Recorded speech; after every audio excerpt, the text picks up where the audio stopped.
नमस्कार दोस्तों, welcome my YouTube channel Raj news में आपका स्वागत है। सभी देशवासियों को मेरा बहुत बहुत प्रणाम। यानी कि दोस्तों, प्रधानमंत्री द्वारा मिलके जो मुख्यमंत्री हैं एमपी के, यानी कि एमपी संविदा कर्मचारियों के लिए बड़ी ही खबर निकल के आई है। उनके लिए बल्ले बल्ले, यानी कि 11 जून 2025 से सुप्रीम कोर्ट के फैसले के आधार पर बनाया जाएगा नियमितीकरण का नियम। यानी कि जो नियमितीकरण की जो नीति है वो लागू की जाएगी। वेतन में भी 20 से 25% तक बढ़ोतरी करने की घोषणा की है।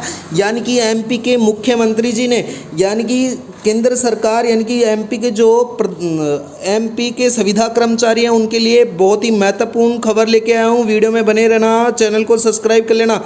यानी कि दोस्तों, जितने भी एमपी के जो एमपी मध्य प्रदेश के जितने भी संविदा कर्मचारी हैं उनके लिए बड़ी खबर निकल के आई है। यानी कि मुख्यमंत्री द्वारा अब वेतन में वृद्धि के साथ साथ स्थायीकरण की जो संभावना है वो बढ़ा दी गई है। आगे मैं आपको बता देता हूँ, मध्य प्रदेश सरकार ने संविदा कर्मचारी को अधिकांश महासंघ मुख्यमंत्री को ज्ञापन सौंपा था। यानी कि सुप्रीम कोर्ट के फैसले के आधार पर बनाकर करवाए जाएंगे नियमितीकरण की जो मांग रखी थी उसको पूरा किया जाएगा। दोस्तों, मैं बता देता हूं, यानी कि मध्य प्रदेश में जल केंद्र आयोग में संविदा कर्मचारियों को नियमित करने का सुप्रीम कोर्ट के फैसले के आधार पर बनाकर मध्य प्रदेश संविदा कर्मचारी अधिकांश महासंघ मुख्यमंत्री को ज्ञापन सौंपा था।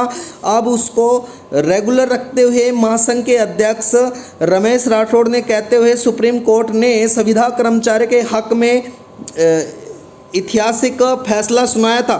यानी कि मध्य प्रदेश सरकार को भी संविदा के हक में विचार का निर्णय लेना चाहिए और जल्द ही उनको पक्के में, यानी कि नियमित रोजगार की तरफ, नियमित कार्य के लिए चूज करना चाहिए। यानी कि राठौड़ ने बताया कि केंद्र के जल आयोग में कर्मचारी हाई कोर्ट के प्रेरित किए गए थे। यानी कि सुप्रीम कोर्ट ने इनकी बात को सुना और निर्देश दिए कि नियमित के तहत कर्मचारी को 10 साल से अधिक काम किया गया है, काम 12 मासी प्रकृति का था और इसमें कई कमी नहीं थी। सामाजिक सुरक्षा, पेंशन, ग्रेजुटी, बीमा, सहायक एवं सुविधाओं से बचने के लिए सरकार अस्थायी शब्दों का दुरुपयोग कर रही है। यानी कि दोस्तों, भारत में अंतर्राष्ट्रीय श्रम जो संगठन का भी सदस्य है, यानी कि जिससे श्रमिकों को हितों का रक्षा करता है और इनके शोषण को रोकता है। अधिकारी का उषा देवी जो प्रकरण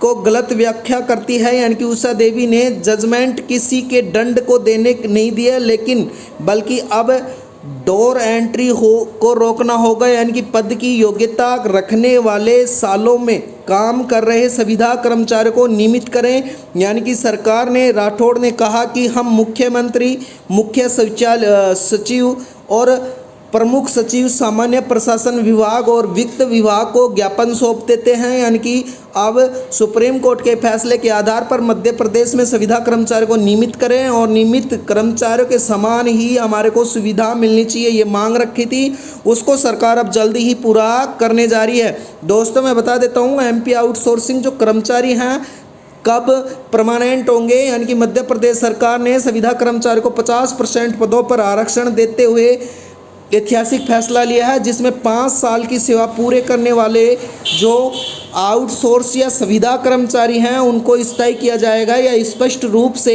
लिखा गया है। यानी कि जून से 11 जून के लगभग में यह नियम लागू कर दिया जाएगा। इसके अलावा मैं बता देता हूँ, मध्य प्रदेश में संविदा कर्मचारियों को नियमित क्या है। यानी कि संविदा पर नियुक्त महिला अधिकारी और कर्मचारियों की स्वीकृति अवकाश, यानी कि पात्र का संबंधों के साथ रहना। यानी कि जो महिला शासनिक सेवाएं लेती हैं, यानी कि मध्य प्रदेश सिविल सेवा अवकाश निगम, यानी कि 1977 निर्धारित किया गया है। इस प्रकार से संविदा पर नियुक्त पुरुष अधिकारी कर्मचारी को वर्णित अवकाश नियमानुसार 15 दिवस प्रीत अवकाश की पात्रता भी रखी गई है। इसके अलावा बता देता हूँ, मुख्यमंत्री जो हमारे प्रधानमंत्री के साथ मिलकर मध्य प्रदेश में संविदा कर्मचारियों को तोहफा और आदेश दिया है। यानी कि अब जो मध्य प्रदेश है उसमें संविदा कर्मचारियों को बड़ी ही सौगात मिली है। 4 से 6 हज़ार रुपये तक सैलरी में आदेश बढ़ा दिए हैं। यानी कि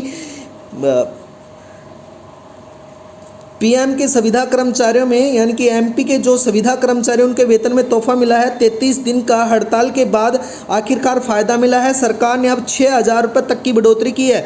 यानी कि मैं दोस्तों उदाहरण के लिए आपको बता देता हूँ, अगर किसी को 15,000 रुपये मिल रहे हैं तो अब उसके बढ़ाकर 21,000 रुपये कर दिए गए हैं। यानी कि लगभग 6,004 से 6,000 रुपये तक की बढ़ोतरी की है।